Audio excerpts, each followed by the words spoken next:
I used to believe marriage was a fortress, built brick by brick from trust, sealed with shared dreams and guarded by love. For 8 years, I lived inside that illusion, believing my husband, Mark, was the man he always claimed to be. But fortresses can crumble from within, and betrayal doesn't always announce itself with noise. Sometimes it comes as quietly as a calendar notification. Mark and I met in college. He was charismatic, all confidence and charm. I was more reserved, a lover of books and quiet mornings. Opposites, yes, but compatible in the way puzzle pieces. Are shaped differently, but made to fit. We built a life together. A small home with creaky floors, Friday night takeout, laughter echoing in the kitchen, and dreams of children we hadn't yet had. I believed in our life. I believed in him. But over the past few months, the fabric of our connection began to fray. It was subtle at first. Mark's once warm eyes began to dull in my presence. Conversations that used to stretch into the night turned into nods and shrugs. His phone became an extension of his body. Always face down, always password protected. I tried not to dwell on it. Everyone hits rough patches, I told myself. Maybe work was just overwhelming. Maybe he needed space. But deep down, I knew. I just didn't want to know. It was a Tuesday when everything shifted. I had stayed home from work, nursing a headache and craving peppermint tea. I couldn't find my laptop, so I grabbed Mark's from the kitchen counter. He rarely used it. Everything he needed was on his phone. But there it was. Open, idle, unguarded. I wasn't looking for secrets. I just needed to check my email. But as the screen came to life, a notification blinked in the corner. Maison Villa. Dinner reservation, 7:30 p.m. Date, this Thursday, 2 days away. Booked under Mark Walters. Confused, I blinked at the screen. Maison Villa was an upscale French bistro, the kind of place you needed reservations for weeks in advance. It wasn't our kind of place. More importantly, Mark had told me he'd be out of town for a conference that night, Chicago supposedly, leaving Thursday morning, returning Friday evening. The lie was so careless, so absolute, that it stunned me. I stared at it for several moments, the cursor pulsing like a heartbeat against the screen. I didn't scream. I didn't cry. I closed the laptop, set it gently back on the counter, and walked upstairs in silence. If I hadn't known better, I might have believed it didn't matter. But beneath my composed exterior, something in me cracked. Later that night, I told Grace, my best friend since middle school. She listened without interrupting, her green eyes sharp, jaw clenched. When I finished, she reached across the table and took my hand. "Emma," she said softly, "you already know what this is." I didn't respond. I didn't need to. Her words were a mirror, reflecting back the truth I was too afraid to name. Grace was relentless in her loyalty. By the next morning, she'd already called in a favor from a friend who worked at the restaurant. The reservation was real, for 2 people. No corporate dinner, no last-minute changes. Just Mark, dining for 2 at one of the most romantic spots in town. We sat in my car, the heater humming, both staring ahead at nothing in particular. "What are you going to do?" she finally asked. I wanted to say I'd confront him. Demand. Answers. Throw his lies back in his face. But something in me didn't want rage. I wanted clarity. Proof. "I'm going to watch him lie to me," I whispered. "And I'm going to let him." Her brow furrowed. "You mean—" "I'm going to make a reservation," I said, "right next to his." The plan crystallized quickly after that. I called Maison Villa myself, booked a table for Thursday night at 7:30 p.m. using my maiden name, Emma Langford. I requested a corner booth with a good view of the dining area. I asked casually if I might be seated near another party, Mark Walters. The hostess didn't hesitate. "Of course, Ms. Langford, that won't be a problem." That night, I stood in front of my closet for nearly an hour. I ran my fingers over dresses I hadn't worn in years, chose one Mark used to love, a navy sheath that hugged my figure without trying too hard. I laid it across the bed and stared at it as if it belonged to someone else. This wasn't who I was. I wasn't a woman who spied, who plotted, but this wasn't the man I married either. He was a stranger now. A stranger I needed to see with my own eyes. On Wednesday, Mark kissed me on the forehead as he left for work. "Don't forget to feed Baxter," he said, referring to our aging cat. "I won't," I replied. And I smiled. Not because I was okay, but because I was ready. Thursday arrived wrapped in an eerie stillness, the kind of quiet that feels like a warning. The morning passed like any other. Mark sent a breezy text claiming his flight was delayed, told me he'd be unreachable for a few hours. I responded with a simple, "Safe travels," then powered off my phone. By 6:30, I was slipping into the dress, the one I used to wear on special occasions. It felt unfamiliar now, like a costume stitched from another life. I applied subtle makeup, pulled my hair into a low chignon, and added a pair of silver earrings Mark had given me 3 anniversaries ago. I wondered if he even remembered. I arrived at Maison Vella 15 minutes early. The valet took my keys with a polite nod, unaware of the war waging beneath my calm facade. Inside, the restaurant was warm and elegant. Candlelight flickered from crystal sconces. A violinist played something soft and melancholic near the far wall. Everything smelled of truffle oil and toasted brioche. "Reservation for Langford," I said to the hostess, my voice even. She smiled. "Right this way, Ms. Langford." She led me to a corner booth with a panoramic view of the dining room. I sat with my back to the window and ordered a glass of Chardonnay. Then I waited. At 7:28, they walked in. Mark entered first, wearing a crisp navy blazer and that smug, easy smile he reserved for networking events. Chloe followed close behind. I recognized her immediately, even though we'd never officially met. Her Instagram had told me enough. Soft blonde curls, red lips, laugh lines earned too early for someone barely 30. She wore a satin emerald, dress that clung to her confidently, a sharp contrast to my quiet navy. They were seated 2 tables away, just within earshot. I turned slightly, angling my compact mirror between the salt shaker and my water glass. The reflection offered a perfect, indirect view of them. Mark leaned in close, whispering something that made Chloe laugh too loudly. She touched his arm, and he didn't pull away. I felt the sting before I felt the rage. This was not a work dinner. This was not a mistake. My heart didn't race. It slowed, like it understood that panic would accomplish nothing.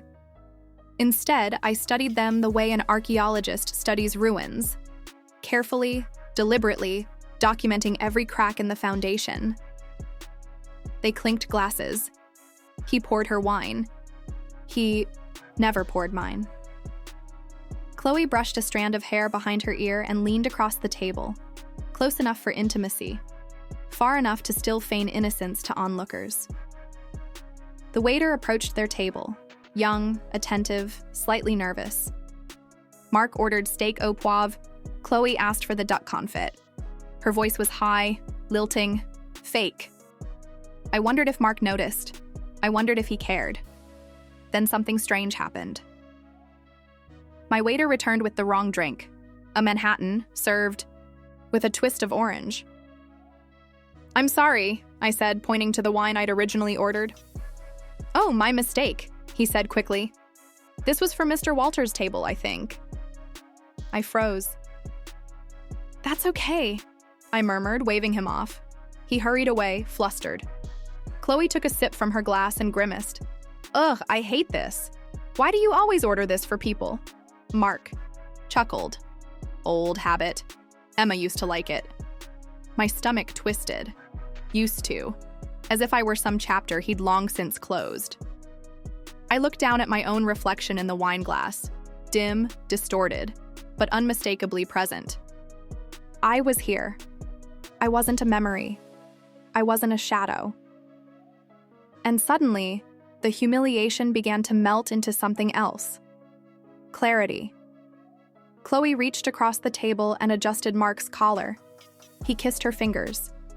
She giggled and whispered, "I hope your wife isn't missing you too much tonight." He laughed, but it sounded forced. I studied his face, closer now thanks to the mirror. I saw something I hadn't expected. Guilt. Not enough to stop him, but just enough to ruin the power fantasy. I set down my glass, signaling for the check. The waiter returned, apologetic and quiet. I paid in cash, left a generous tip, and stood. As I passed Mark's table, I brushed close enough for him to catch the scent of my perfume. Bergamot and vanilla, the one he once said smelled like home. Stiffened, Chloe noticed. "What is it?" she asked. "Nothing," he muttered, turning slightly, eyes scanning the room. But by then, I was gone. I didn't cry that night. Not in the car, not on the couch, not even as I peeled off the dress and folded it carefully back into the drawer, as if this entire evening had been a scene from someone else's life. I lay in bed staring at the ceiling, eyes wide, pulse calm. The devastation didn't hit like a tidal wave. It came slowly, a silent erosion, grinding away the final bits of trust I had left. Mark returned the next morning. He came through the door around 9, suitcase in hand, face flushed with fake fatigue. He kissed me on the cheek, cool, mechanical, and dropped his bag at the base of the stairs like he always did. "Flight was awful," he muttered. "I swear, O'Hare is a disaster." I watched him remove his coat and walk into the kitchen, same as he had 100 times before. Nothing had changed on the surface, but beneath that calm, familiar rhythm, everything was fractured. "You look tired," I said, my voice neutral. He smiled faintly, not meeting my eyes. "Didn't sleep much?" I nodded. "Neither did I." He didn't ask why. For the next few hours, we drifted around each other like strangers in a shared space, measuring our steps, avoiding collision. I noticed the way his phone stayed on silent, tucked neatly into his pocket. He didn't text, didn't call. Perhaps Chloe understood the unspoken rule too. Keep the illusion alive, at least for now. By evening, I knew it was time. I found him, in the living room, scrolling through a hockey game on mute. Baxter purred quietly at his feet. Everything looked so painfully normal. "Can we talk?" I asked, leaning against the doorframe. He looked up. "Sure. Everything okay?" I walked over and sat across from him, hands clasped in my lap. For a second, I almost backed out. I almost convinced myself it wasn't worth it, that I could just leave quietly without ever confronting him. But I needed to hear him lie to my face. One last time. "I know about Maison Vella," I said calmly. Mark blinked. The name hit him like a slap he didn't expect. His shoulders stiffened, fingers twitching around the remote.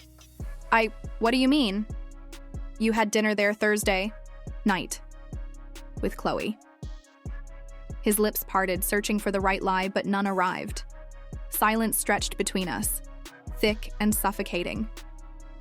"I saw you," I continued. "I was there." He swallowed hard. "You were there?" I nodded. 2 tables away. Corner booth. Mark's face lost all color. He opened his mouth, then shut it again. For a man who'd always been good with words, he suddenly had none. "You told me you were in Chicago," I added. "Flight delays, conference calls. You built an entire story around your betrayal." Emma, I didn't mean for this to happen," he said finally, voice hoarse. "It just happened." "No," I said coldly. "You made choices. You reserved a table at a romantic restaurant. You told another woman things you used to say to me. You planned this. Don't insult me with excuses." He stood abruptly, running a hand through his hair. "I wasn't happy, Emma. We haven't been happy for a long time." I stared at him. "So you cheated instead of trying to fix it?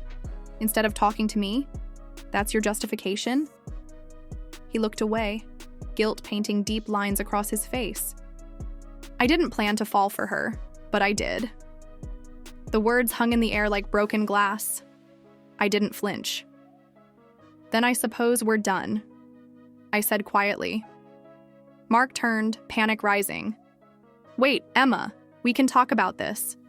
We can work through it. Please, don't just walk away." I didn't walk away, I replied. You did.